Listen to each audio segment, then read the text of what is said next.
তো hi guys, আজকে তোমাদের সাথে আমি ব্রেকফাস্ট থেকে লাঞ্চ পর্যন্ত কী রান্না করেছি সবটুকুনি শেয়ার করব। তো সকালে ব্রেকফাস্ট হিসেবে রান্না করেছিলাম ম্যাগি। তো আমি একটু ইউনিকভাবে ম্যাগিটা রান্না করি। তো দেখো কিভাবে ম্যাগি রান্না করছি। আর ম্যাগিটা আমি আর আমার শাশুড়ি মা খেয়েছি। তো এখানে 2টো ডিমের ভুজিয়া করব। তো একটুখানি লবণ মানে একটু নুন দিয়ে দিয়েছি। আর 1 প্যাকেট ম্যাগির মশলাই ভুজিয়াটার মধ্যে দিয়ে দেবো, তাহলে বেশ ডিমের ভুজিয়াটার টেস্ট আসে অসাধারণ। এই দেখো ম্যাগির ভুজিয়ার মানে ম্যাগির মশলাটা দিয়ে দিলাম। আর ভুজিয়াটা না আমি একদম ছোট ছোট না, একটু বড় করব, যাতে মুখে পড়লে সেই একটা টেস্ট লাগে। তো দেখো আজকে এত পরিমাণে গরম মানে বলার কথা না। তো সকালে ভাত খেতে ইচ্ছা করছিল না, তো মা বললো, মানে আমার শাশুড়ি মা বললো, রিম্পা ম্যাগি করো। এই দেখো ডিমের ভুজিয়া কমপ্লিট। এবার তেলের মধ্যে বেশি পরিমাণে রসুন দেবো। রসুনটা যখন একটু ব্রাউন ভাজা হবে, মানে রসুনটা ব্রাউন ভাজা হলে না রসুনের স্মেলটা জাস্ট অসাধারণ লাগে। এটাকে আমি গার্লিক ম্যাগি বলি। এমনি ম্যাগি করলে আমি রসুনটা অতটা দিই না, যেহেতু এটা গার্লিক ম্যাগি করবো তাই রসুনটা একটু বেশি পরিমাণে দিয়েছি। এই দেখো যে ব্রাউন হবে তখন পেঁয়াজ কাঁচা লঙ্কা উলে দিয়ে দেবো। তো দেখেছো হালকা হালকা ব্রাউন হচ্ছে আর রসুনের স্মেলটাও বেরোচ্ছে।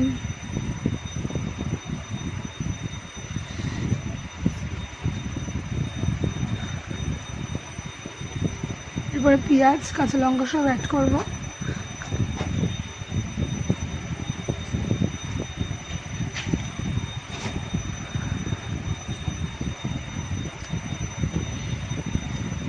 তো এখানে একটু পেঁয়াজটা আমি হালকা করে ভেজে নেব।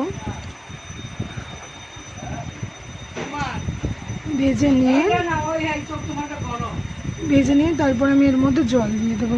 আর জলটা একদম অল্প পরিমাণে দেবো, কারণ বেশি জলের দরকার নেই। আর আমি এখানে 3 প্যাকেট ম্যাগি রান্না করব। আর 2টো ডিম দিয়েছি।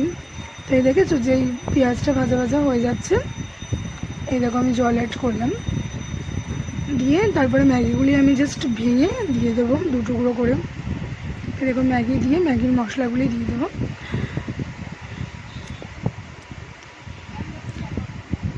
মশলাগুলি দিয়ে তারপরে যখন শুকিয়ে আসবে ডিমের ভুজিয়া দেব। আর অবশ্যই তো টমেটো সস আমি ইউজ করবই। তো এরকমভাবে তোমরা ইজিলি ম্যাগি কেউ আসলেও রান্না করে দিতে পারো, কারণ এত ইজিলিভাবে এরকম টেস্টি ম্যাগি কিন্তু মানে খাওয়া যেতেই পারে। আর ম্যাগিটা কিন্তু ড্রাই করবো, একদমই মানে এর মধ্যে ঝোল বা স্যুপ থাকবে না। তো এই দেখো এবার আমি টমেটো সস দিচ্ছি।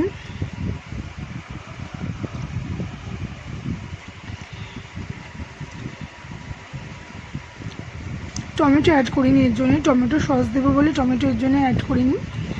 তো টমেটো সস দিচ্ছি, দেন সবার লাস্টে ভুজিয়াটা দিয়ে দিলাম। দিয়ে মিক্সড করে নিলেই কিন্তু আমাদের ম্যাগি কমপ্লিট। আমার শাশুড়ি মা কিন্তু আমার ম্যাগিটা খেয়ে অবশ্যই বলেছে হেভি টেস্টি হয়েছে। তো তোমরাও অবশ্যই ট্রাই করে ব্রেকফাস্টের জন্য এরকম ম্যাগি বানাতেই পারো। তো একদম ইজিলি, কোনো ঝামেলা নেই। আর খেতেও কিন্তু টেস্ট জাস্ট অসাধারণ লাগবে। রসুনের জন্যে ফ্লেভারটা পুরো অন্যরকম আসবে, গার্লিক ম্যাগিই লাগবে। তোমরা করে দেখো, যেহেতু রসুনটা বেশি পরিমাণে দেবা আর রসুনটা একটু ভাজবা। এই দেখেছো পুরো ড্রাই হয়ে গেল। তো এই দেখো আমরা 2টো প্লেটে বাটিতে আর কি বলে নিয়ে নিয়েছি আমাদের 2জনের ম্যাগি। তো এটাই হচ্ছে আজকে আমাদের সকালের ব্রেকফাস্ট। এবার দেখো নেক্সট ভিডিও আমি দুপুরে কী রান্না করি।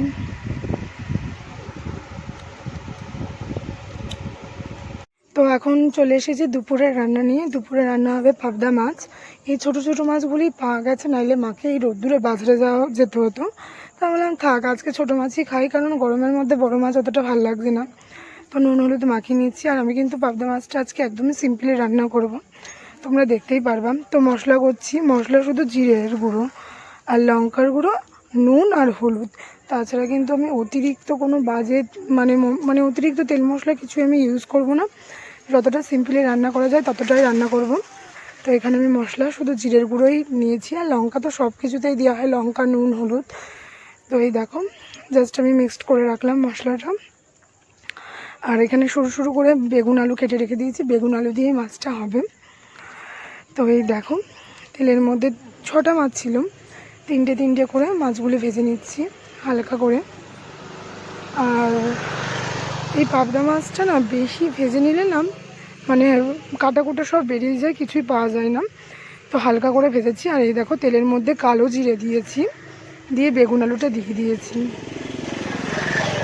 বেগুন আলুটা ভেজে নেব ভালো করে, নুন হলুদ দিয়ে বেগুন আলুটা ভেজে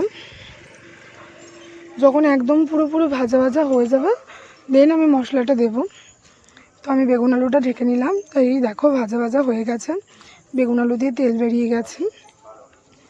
এরপরে আমি মশলাটা দেব। এই দেখো মশলাটা দিয়ে ব্যাস ভালো করে কষাবো, কারণ এরকম হালকা মশলা হলেও মশলাটা একটু কষাতে হয়, নাহলে কাঁচা মশলার গন্ধ থাকে। তো মশলাটা কষিয়ে ঝোল দিয়ে আমি মাছগুলি দিয়ে দেবো। একদম সিম্পলি রান্না, কারণ গরমের মধ্যে অতিরিক্ত তেল মশলা খাওয়া আমাদের শরীরের পক্ষে একদমই ভালো না। তো আমি এই নর্মালি সিম্পলিভাবে এই মাছটা রান্না করলাম। লাস্টের দিক দিয়ে একটু ধনেপাতা দিলে মাছটা খুবই ভালো হতো, কিন্তু ধনেপাতা ছিল না, তাই ধনেপাতা স্কিপ করে গেছি। আর টমেটোটা আমি লাস্টের দিকে দিয়েছি, তাতে টমেটোটা মানে থাকলে আর কি মুখে বাঁধে, টমেটোটা লাস্টের দিকে দিলে বেশ শক্ত শক্ত থাকবে, আর আগে দিলে গলে যায়, সেরকম টেস্টটা পাওয়া যায় না। তাই এখানে একটা টমেটোই আমি 4টে ফাঁক করে দিয়ে দিয়েছি। এই দেখো আলু একদম সিদ্ধ হয়ে গেছে, আর বেগুন তো জানোই যারা রান্না করে সিদ্ধর কোনো ব্যাপার না। আর মশলা তরকারি দিয়ে তেল বেরোচ্ছে, তার মানে তরকারিটা একদমই হয়ে গেছে। এবারে এই দেখো ঝোল দিয়েছি, ঝোলটা যেই সামান্য ফুটবে তখন মাছগুলি উপর দিয়ে দেবো। তো এই দেখো ঝোল ফুটছে আর মাছগুলি দিয়ে দিয়েছি। তো রান্না আমার কিন্তু ডান, কমপ্লিট হয়ে গেছে, একদম ইজিলিভাবে রান্না করা।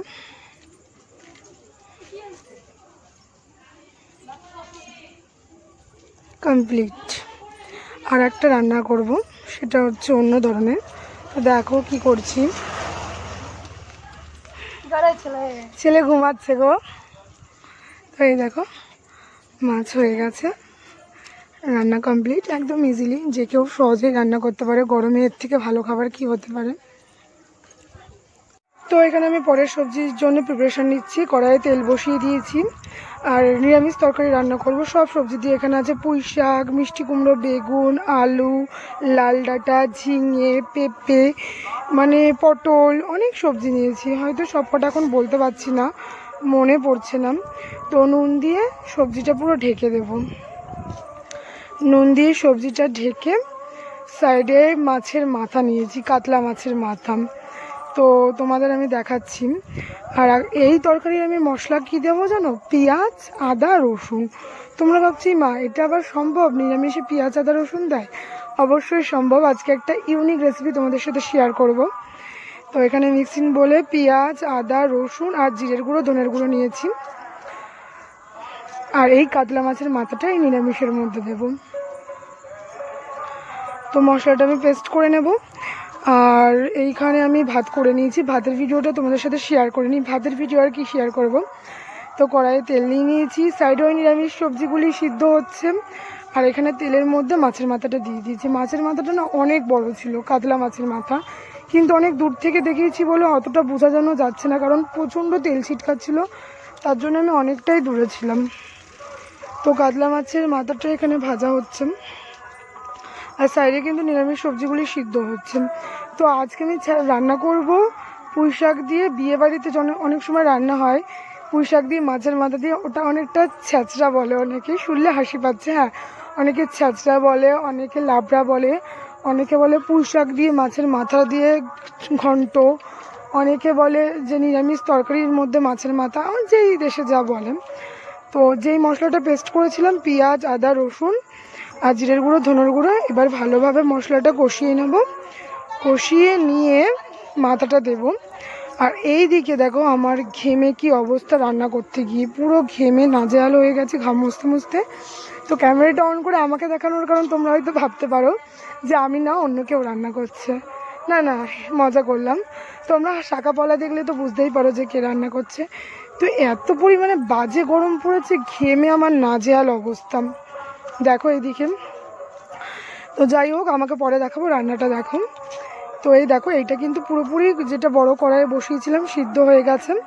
এবার মাছের মাথাটা দিয়ে আর পারলাম, এই দেখো একদম সিদ্ধ হয়ে গেছে। আর মাছের মাথাটাকে না একদম ছোট ছোট টুকরো করে নিয়ে আমি কষিয়ে নিচ্ছি ওই মশলাটার সাথে।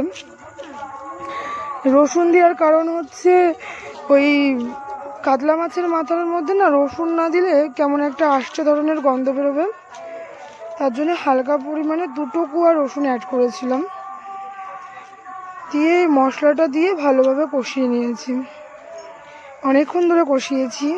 আর মশলাটা দিয়ে ভালোভাবে কষাবো, নাহলে কিন্তু ওই মাথার ওই আষ্টে গন্ধটা না থাকবে। কষিয়ে নিয়েছি, কষিয়ে নিলেই জাস্ট আমাদের রান্না কমপ্লিট। কিন্তু আমি রান্নাটার ফোড়নটা একদম শেষে দিয়েছি, এই দেখুন। তো তোমরা বলতে পারো ছ্যাঁচড়া, লাবড়া বা পুঁই শাকের ঘন্ট বা মাছের মাথা দিয়ে পুঁই শাকের তরকারি বা নিরামিষ তরকারি, যে যেটা বলতে পারো, এরকমভাবেই বিয়েবাড়িতে রান্না করেন। তো আমি আজকে রান্না করেছিলাম আর সত্যিই খেতে অসাধারণ হয়েছিল, সবাই খেয়ে প্রশংসাই করেছিলাম। তো এই দেখো ভালোভাবে কষিয়ে নিলাম, তরকারি কমপ্লিট। কিন্তু আমি তরকারিতে কিন্তু এখনও পর্যন্ত সোমবার দিইনি। তো এখন তেজপাতা জিরে দিয়ে সোমবারটা আমি লাস্টে দেবো, দিয়ে দেন রান্না আমার কমপ্লিট হয়ে যাবে। তো এখানে তেজপাতা জিরেটা তেলে দিয়ে লাস্টে সোমবারে দিলে না তরকারির স্মেলটা আসে খুব সুন্দর। আর রাস্তার ধারে বাড়ি, এত পরিমাণে গাড়ি যাচ্ছে কি বলবো। আর এটা হচ্ছে পাপার খাবার, যেটা ছাড়া রান্না ইনকমপ্লিট। সবাইটা যতক্ষণে দেখালাম, পাপারটা কেন শেয়ার করব না, অবশ্যই শেয়ার করব। আর ভিডিওটা ভালো লাগলে একটা লাইক কমেন্ট শেয়ার করে দিও, পাশে থেকো, সঙ্গে থেকো। তোমাদের একটা লাইক আমাকে নতুন ভিডিও বানানোর জন্য কিন্তু অনেকটাই মোটিভেট করে। তো প্লিজ গাইজ সাপোর্ট করো। আজকের ভিডিওটা এখানেই শেষ।